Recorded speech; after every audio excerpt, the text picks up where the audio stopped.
দেখো বন্ধুরা, আমাদের এখানে কিন্তু বৃষ্টি শুরু হয়ে গেছে। মেঘলা ওয়েদার, চারিদিকে টিপ টিপ করে বৃষ্টি পড়ছে। তোমাদের কার কার ওইদিকে বৃষ্টি হচ্ছে অবশ্যই কিন্তু বলো।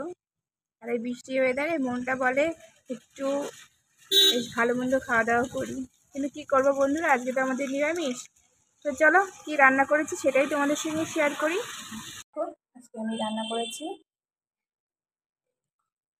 পনিরের তরকারি, বেশ ঝাল ঝাল করে করেছি। বর্ষার সময় একটু ঝাল ঝাল খেতে ভালো লাগে। এখানে আছে দেখো, আম দিয়ে হালকা হালকা মিষ্টি দিয়ে পাতলা করে চাটনি করেছি। এখানে আছে বেগুন ভাজা। তো বাস, আজকে দুপুরে আমরা এটাই রান্নাবান্না করেছি, এটাই খাওয়া দাওয়া হবে। তোমাদের বাড়িতে কী কী রান্নাবান্না হয়েছে অবশ্যই জানিও। সবাই ভালো থেকো, সুস্থ থেকো, টাটা।